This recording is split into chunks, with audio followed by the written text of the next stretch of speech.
And go. Speedrunning in Destiny 2 can be a daunting task, especially for a newer player who's just looking to get started. Where can I find a team? Who do I ask for help? What should I run? What kind of build should I have? While the barrier of entry to speedrunning Destiny is certainly higher than most other games, fear not. This video aims to provide you with the tools you need to get started running any activity in the game, as well as answer any questions a newcomer to speedrunning might have. From in-game equipment to movement tech to speedrun.com submissions, we're going to be covering it all. Equipment. Much like other games, movement is at the core of D2 speedrunning. The most important movement tool in today's Destiny 2 is an eager-edged sword, preferably enhanced. For all other weapons and exotics, consult the speedrunner shopping list in the description, but I'll list the most prevalent options here. Speedrunners use weapons for a variety of purposes. For Ad Clear, Witherhoard, Trinity Ghoul, Forbearance, and Galahorn are top picks. For Major Burst, Heritage, the Fourth Horseman, and Izanagi's Burden are often chosen. For boss damage, it's mostly the Hothead along with Tractor Cannon or Divinity for debuffing, and Galahorn for Pack Hunter. Finally, for utility purposes, blinding grenade launchers are used for stunning ads, trace rifles are used for shooting objectives, and the mountaintop is used for boosting jump height and dying quickly. As for armor, speedrunning exotics serve three roles: movement, T-steps, Stompies, Lion Rampant, damage, Star Eater Scales, Verity's Brow, Lunafaction Boots, and utility, Vesper of Radius, Felwinter's Helm, Aeons. High mobility armor is also important for faster burden movement and walking, as well as for jumping higher. You'll also want a low power class item or mask from collections in order to decrease your power level, as you want to be able to die instantly in some speedrunning scenarios. While specific options may change in the years to come, as new weapons are released and Bungie tunes the sandbox, the fundamental requirements of speedrunning will not, so it is important to keep these weapon and armor categories in mind. Best practices. Before we get into the thick of things, I'd like to lay down the foundation of some best practices that you can employ in individual or team speedrunning settings in order to achieve the best results. Consistency. It may seem obvious that consistency is important in speedrunning, but it goes beyond hitting movement tech 100% of the time. Consistency applies to everything, especially in runs involving multiple players or RNG. The more players involved in a run, the more points of failure there are. If there's RNG in a run, only consistent players can ensure that good RNG does not go to waste. Being consistent means that not only can you perform your job under the stress of running outside of practice, but it also means that your understanding of your role runs deep enough that you can react to rapid changes in a run. Some of this comes with experience. Avoiding tracking to certain ads during Scission, and checking for respawning ads in the second encounter of Garden are great examples. However, the most consistent runners are often the ones who can react on the fly when the game throws unexpected things their way, which can only come from understanding, not just repetition. Innovation. A lot of newer runners often speedrun by the books, copying what is done in record or commonly understood as the best strategy for a specific category. While this is certainly a good place to start when first running, many runners often stop there and simply try to grind a time down through execution alone. The impact of innovation cannot be overstated. It is just as important to practice routes, damage, and strategies as it is to examine an activity and find new ways to get it done faster. Whether it's learning about new frame rules, finding new skips, testing new damage strategies, bypassing mechanics, or distributing players more effectively, innovation can take many different forms that each impact a run differently. Always start from what is gating an encounter or activity from progressing, and work your way backwards from there. Initiative. Speedrunning is about going as fast as possible. However, many runners fall into the trap of running an activity repeatedly, hoping that a run will eventually become good on its own. Similar to innovation but more personal, initiative is an important asset to have in order to have the most success running Destiny 2. What does this mean in context? Approach every run session with the goal of being better off than you were at the start of the session. If progress isn't made or regression occurs, step back and review. If there are consistency issues, back up and look them over so they don't happen again. If something goes unexpectedly well, examine why it happened and take measures to repeat it. Initiative occurs at both a team and individual level. Teams should always be looking to improve on the whole, and players should always look to optimize the finer details of their role. Essentially, don't just stop at "I'm doing my job," and instead think about "How can I do my job faster and better? Can I help my teammates anymore if something is gated to them and not me?" Testing. Testing ties into initiative, but is a little more limited in scope. Trying new strategies, whether they be kills, class compositions, skips, or encounter changes, can be tedious and inconclusive without a strict framework in place. If you're going to test something to see whether it's worth using in runs, make sure you're timing it correctly and make sure everyone is comfortable executing the new strategy so that it's an accurate representation of what its end result in a run would look like, as time-consuming as it might be. Valuing time. Anyone who has tried to speedrun a raid will tell you that scheduling is one of the biggest obstacles to any team trying to get runs in. Given that the time teams have with all members present is undoubtedly more limited than the time each member has alone, it is absolutely essential that this time is not wasted on things that can be practiced individually or in smaller groups.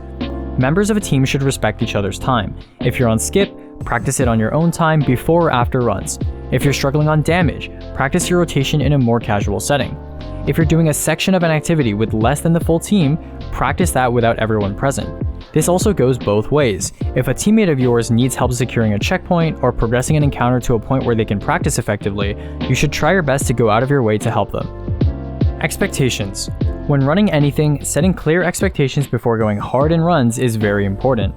Teams where different players are working towards different end goals tend to falter more easily, and even as an individual runner, setting reasonable expectations of a target time will help motivate and regulate runs. This is especially true of punishing runs where you spend a lot of time on a single section of an activity due to the nature of a category. Ensure that you have the tolerance it takes to withstand running it back if everyone's trying their best. Honesty. If something seems like it's a recurring problem and not a one-off issue in a team setting, point it out early and nip it in the bud.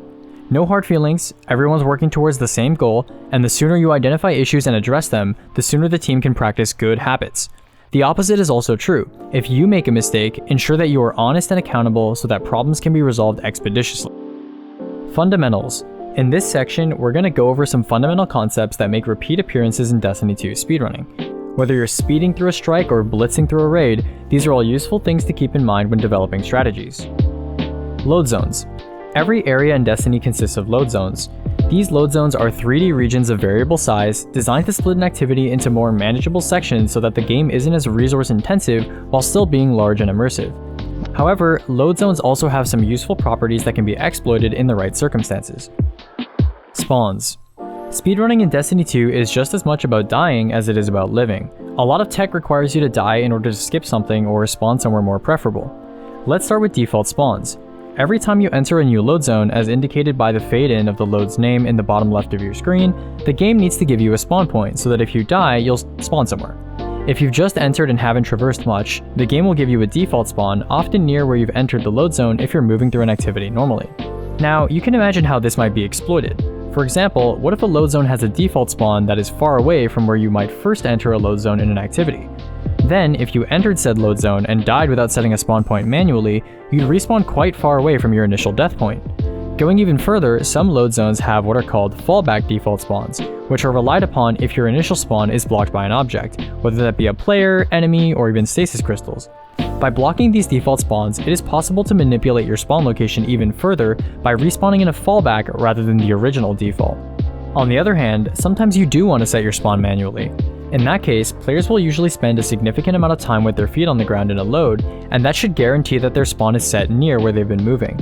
In fact, Destiny has a very specific method it uses to manually set new spawn points, which you can read more about here if you're interested. There's a couple other things related to spawns that are important to speedrunning before we move on.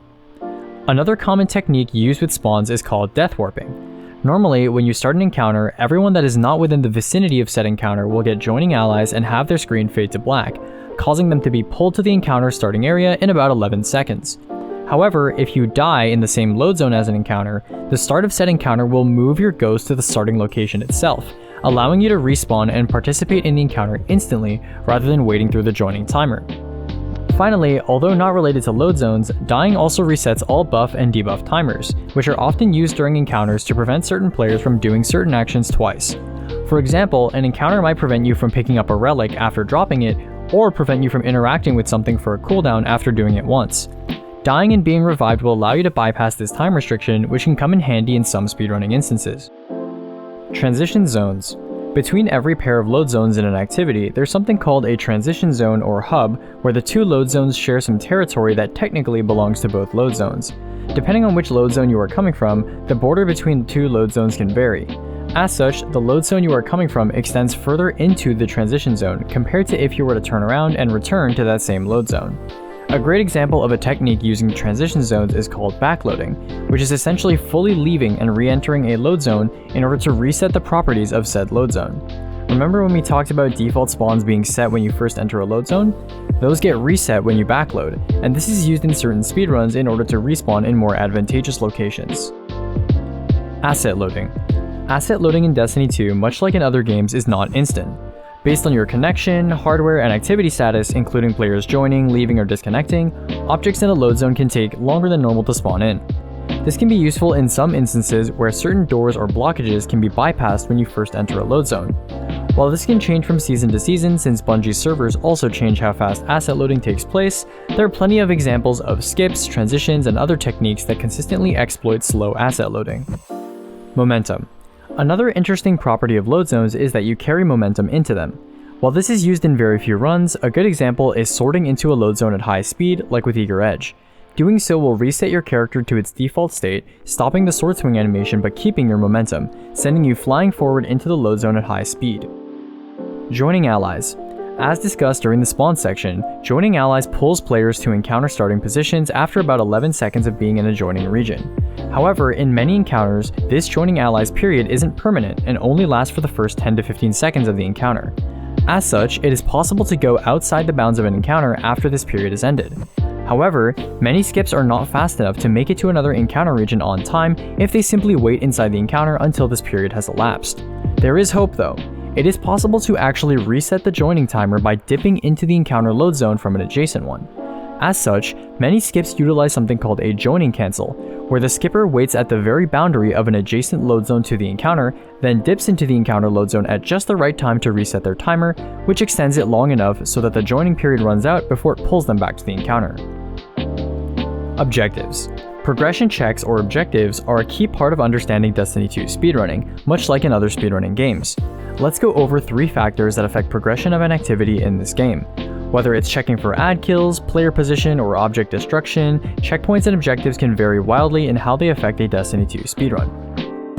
Linearity. Sometimes checkpoints can be hit out of order, and sometimes an activity requires you to hit all of them in order. For example, the door at the end of the Vow the Disciple raid entrance is retroactive, meaning that it can be hit invisibly at any time, and later on the game will recognize the checkpoint as having been hit whenever its check is supposed to occur. Participation. Many checkpoints require every member of an instance to hit them together, friendship doors as they are often called, especially in recent years of Destiny 2. While this is not always the case, having checkpoints like these disincentivizes early skips compared to team transitions between encounters, since leaving and rejoining is often slower than having everyone do a transition together. Frame rolls. In Destiny 2 speedrunning discussions, you'll often hear the term frame roll. Since the game can't check for certain conditions in an activity being met at an extremely high rate, certain objectives only progress once every X seconds. For example, in the first room of Garden of Salvation's first encounter, the game only checks if enough enemies are dead every 4 seconds before spawning an angelic, so people call this a 4-second frame. There are many frame rules in Destiny, which extend across all activities, and they can be useful in learning when certain things should be done when trying to optimize player timings. Desync. Desynchronization or desync is a byproduct of Destiny's partial P2P activity host system. Based on the simultaneous game states of different players, different events can occur in unexpected ways. People can appear to be moving in different places than they actually are, boss health can fail to update correctly, and enemies may respawn or move erratically as the server attempts to keep up with player instances that are out of sync. Permas. Perma flags are a good example of how desync can affect a Destiny 2 activity instance. Every encounter checks for the presence of any flags at a certain time after the encounter starts. If a flag is placed after the encounter checks for flags to erase them, the flag will permanently stay during the encounter until another flag check occurs from a future encounter. While some encounters can always be perma'd regardless of desync, some encounters cannot be perma'd or are much easier to perma if there is some desync in the instance. This is actually the basis of using network manipulation to perma any encounter. Duping. Duping items like relics and interacts like dunks is also made more easily possible with increased desync in an instance. If the server has to overcompensate to interpolate the events occurring between 2 player instances, then sometimes it will forget to delete a relic when it's been dunked, or to erase a flag, or to take an item away from a player that has already consumed it in some way. Movement. While the finer details of movement tech are covered in the Destiny 2 speedrun tech document, I wanted to focus on the core elements of movement, since a tech compilation might be too overwhelming for a newer player. Abilities. First up, we have abilities. For Warlock, the main things to be aware of are Burst Glide, Icarus Dash, Heat Rises, Strafe Glide, Phoenix Dive, and Blink. There are a couple things to be aware of when it comes to Burst Glide. First, it lasts a couple seconds when held, but about a third of its energy is consumed every time it is reactivated without touching the ground.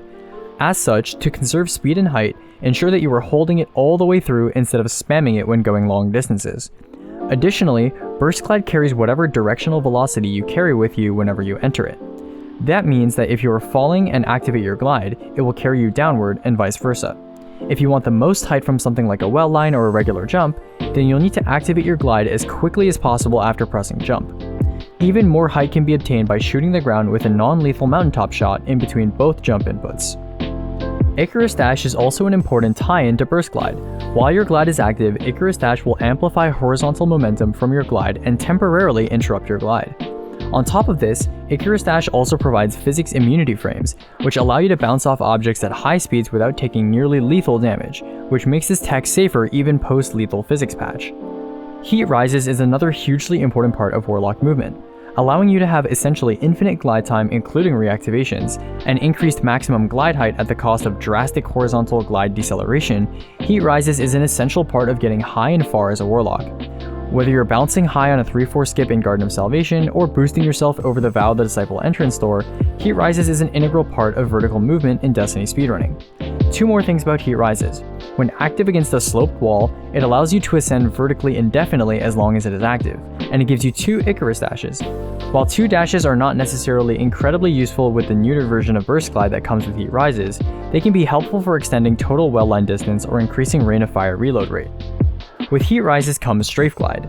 Remember how I mentioned how Heat Rises kills horizontal Burst Glide momentum? With Strafe Glide, the opposite is true. With Strafe Glide selected, Heat Rises actually accelerates and maintains your momentum when moving around on Warlock, which can be immensely helpful in activities when you have high Heat Rises uptime and no sword, like in Lost Sector speedruns. Phoenix Dive is pretty straightforward. It's used to drop quickly and safely in a straight line at a moment's notice, as well as cancel knockback. Blink is the last major movement ability worth looking at on Warlock specifically, and the same advice for Burst Glide applies to Blink. It carries directional velocity. Once you're in midair, no matter what direction your character is currently moving in, not looking, Blink will attempt to follow that vector.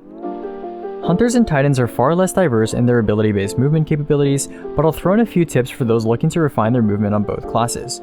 Hunters have access to Shatter Dive on their movement subclass, which can be useful in the same way Phoenix Dive is. Jump-wise, Hunters have both triple and strafe jump as options for fast movement. Generally, triple jump is the default option in speedrunning since it has the greatest potential for rapid jumps on smaller ledges, as well as extending a shatter line as long as possible. Make sure you hold jump to go as far as possible. Strafe jump is a decent swordless movement option, especially when combined with bouncing off terrain.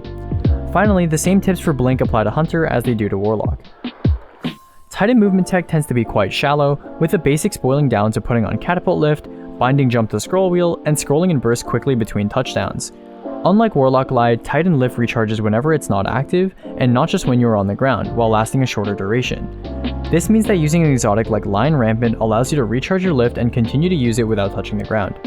As long as you know how to carry and manipulate your momentum using a sword on the other two classes, movement on Titan isn't much different on the whole.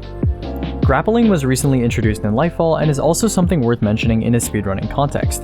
While it has limited use in most runs, it does allow players to gain height unconditionally while trading off access to traditional horizontal movement options like Shatter and Wellline.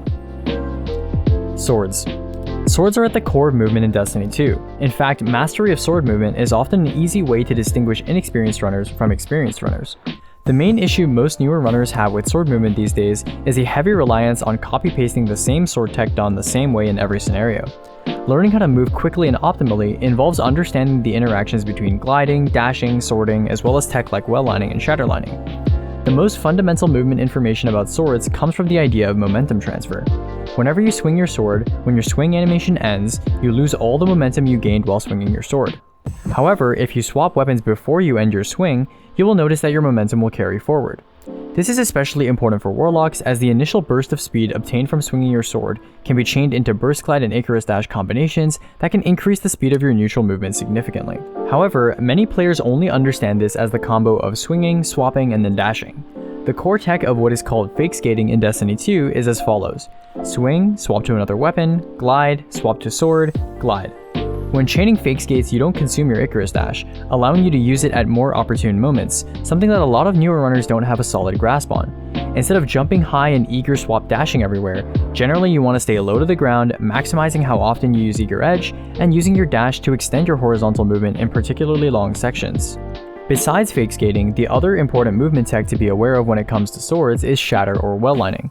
Any horizontal momentum off a small vertical gap can be transferred and maintained using both the shatter dive and well of radiance animations. One of the fastest methods of obtaining huge horizontal momentum quickly is using a heavy attack from an eager edge sword. What does this mean? It means that heavy attacking off a ledge, pressing jump, and then either your well or shatter dive bind in quick succession will carry your momentum from that initial heavy attack without experiencing the interruption from the end of the sword attack animation. It's like fake skating, but instead of interrupting the end of the animation with a weapon swap, you do it with an animation instead. Easily the fastest low-cost movement option ever seen in Destiny 2, it is absolutely essential that any speedrunner becomes competent at using this tech consistently in a variety of situations. Learning how to avoid tracking enemies, reading surfaces and terrain for lining, and lining from a variety of distances from a ledge are all important to mastering this tech. Finally, although it's not a sword movement tech in the same way that fake skating or shatter or well lining are, sword launches are also an important part of Destiny 2 speedrunning. While nowhere near as common as the previously mentioned tech, launches are useful for propelling teammates who are either burdened, immobile, or have worse movement options compared to you.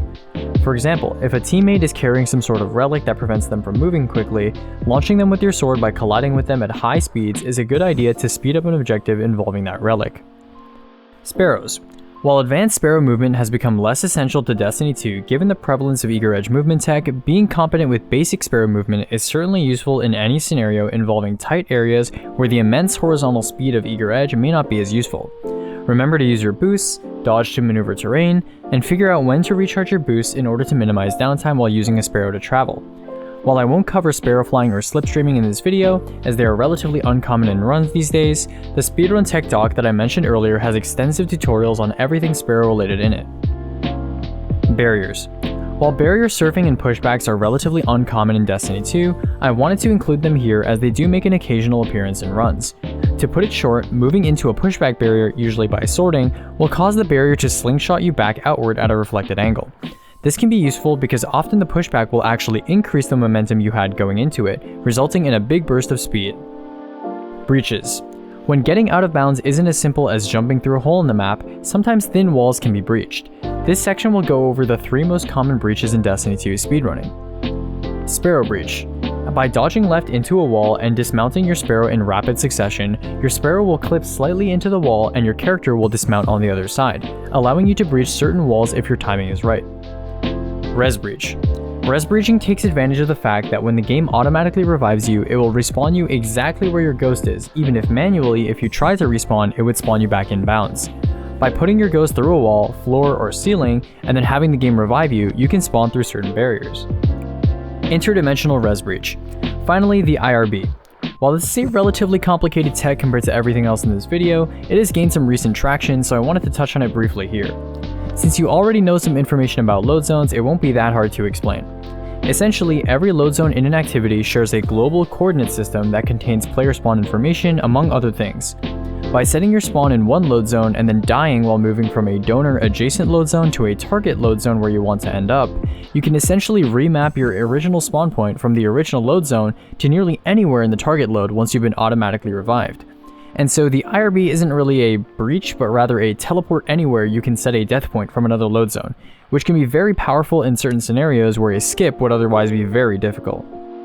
Animations. Animation cancelling is an important part of many speedrunning games, and it plays a minor role in Destiny 2 speedrunning as well. Scan. Pulling out your ghost and quickly stowing it by pressing the key twice can cancel a scan animation. Interacts. Any interact animation, including dunks, transformations, and pickups, can be cancelled using another one. These include Shatter Dive, Phoenix Dive as previously mentioned, Well of Radiance, and more, with the first 2 being the most common options. Frames. Fortunately and unfortunately, a lot of the calculations in Destiny 2 occur on a frame-by-frame basis. This means that having higher frames results in these calculations occurring more often, and vice versa, which leads to a variety of effects. Velocity. In general, you go faster at higher FPS. Whether this is because your initial acceleration is accounted for better or because your position is updated more rapidly with higher frames, I do not know, but this does have consequences that cannot be ignored. For example, you are affected by gravity less on lower FPS, meaning slipstreaming is easier as you lose height more slowly. On the other hand, you also move slower in general on lower FPS, meaning your well and shadowline speed is reduced. On top of this, sometimes certain physics interactions can become more consistent with a frame cap, like elevators, launchers, and whatever the floaty wave thing in Downfall is called. Damage. Surprisingly, damage is also affected by FPS, both incoming and outgoing. With lower FPS, you take less damage, as I believe damage ticks are only calculated once per frame, meaning you may not get multi-hit by certain attacks like Nezarek's cleaves.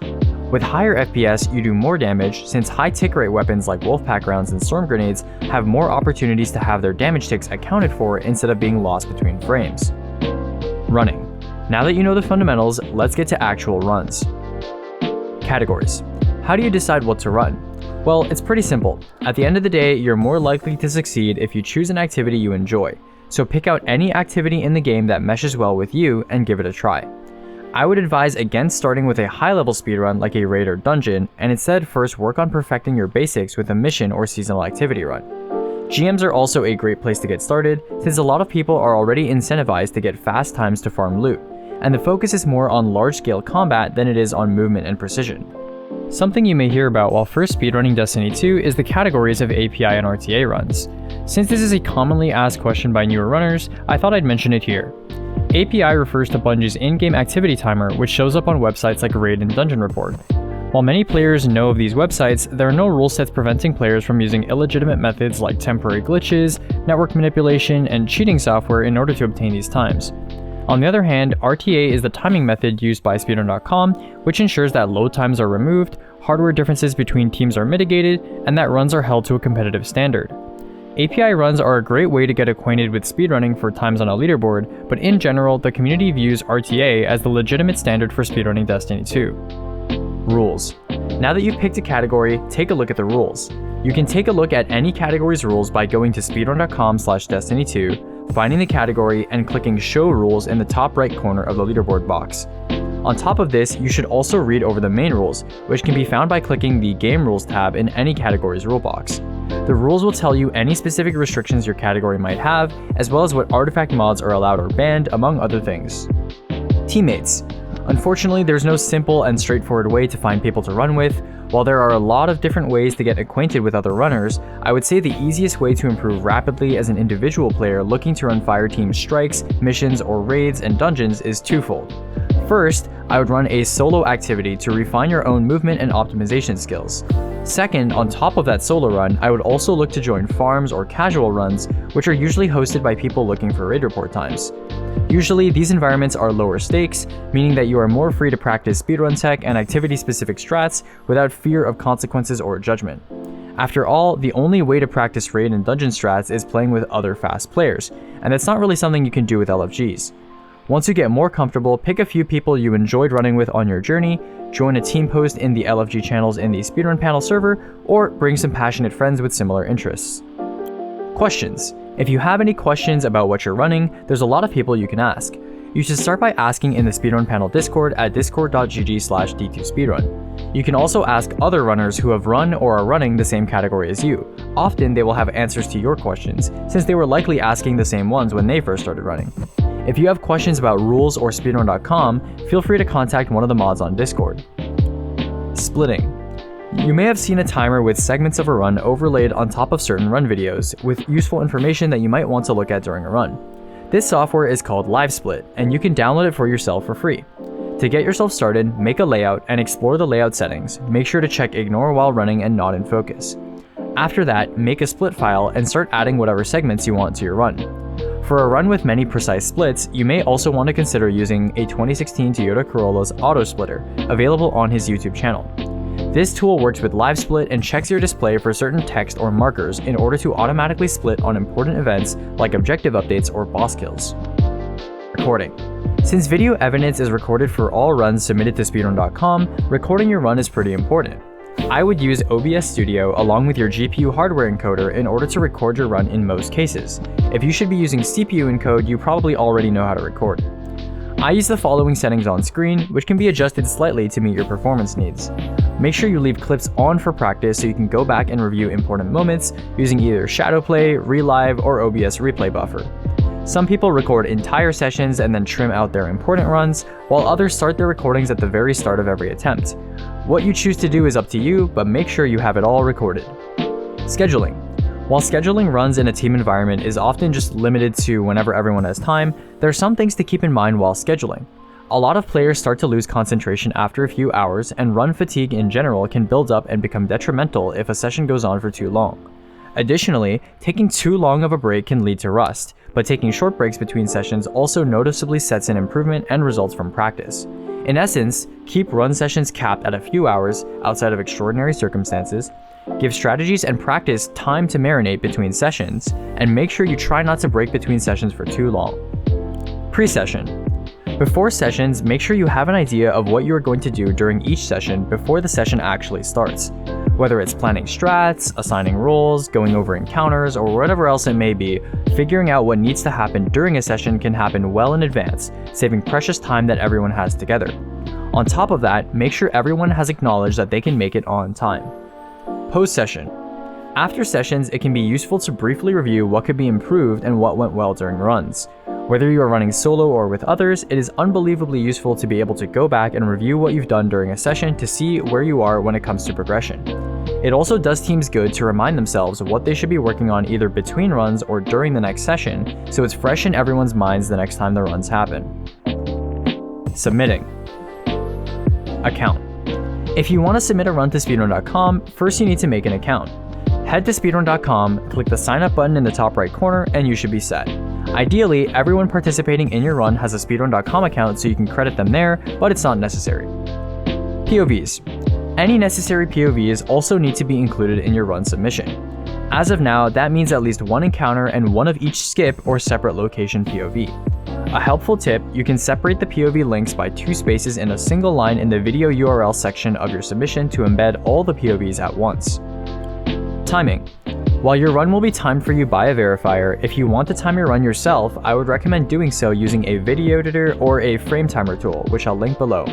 If you're going to edit your video and want to do so for free, I use DaVinci Resolve's free version to edit and time all of my runs. A few quick tips: use a monospace font text plus element for your timer using the custom expression I put in the description. If there's a timer pause, slice the element where you want to pause, add a static text blocks during the pause, and drag the right part of the timer to after the pause. If you're mixing for YouTube, make sure you hit that -14 LUFS target. Verification. Once you've submitted your run, all you need to do is wait for it to be verified. Verification can take anywhere from a day to a few weeks depending on the length of your run. If a verifier or mod has any questions about your run or needs additional POVs, they will reach out to you. Good luck with runs! Resources. As a send-off, I'd like to give you a list of speedrunning resources that you can use to learn and grow your understanding of Destiny 2 speedrunning. All of these will be linked in the description. Destiny 2 Speedrun Panel Discord server. This is the central hub for communication about Destiny 2 speedrunning. Everything from new discoveries to rule change discussions happens here. Come give us a visit. Speedrunning clips. A database containing every major skip, transition, checkpoint, kill, and perma in Destiny 2. This is an essential collection of clips worth looking at for any speedrunner looking to run a raid or dungeon. If you have anything you'd like to contribute to the sheet, feel free to leave a comment on it. Speedrun tech. This doc contains every useful speedrun tech in Destiny 2, from IRBs to slipstreaming to crystal launching.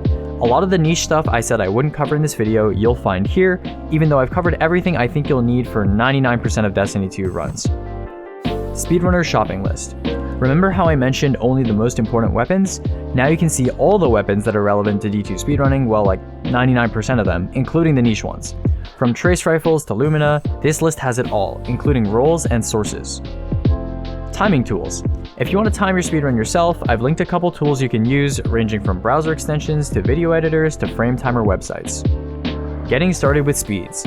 Finally, this doc serves as a bit of an intro to speedrunning FAQ, which goes over mostly the same concepts as this video in shorter form. Some people prefer a text version, so I decided to loop this doc in here too. No matter where you are in your speedrunning journey, I hope this video provided you with some helpful information about running Destiny 2. If you have any questions, feel free to comment here or reach out to me through the Speedrun Panel Discord server.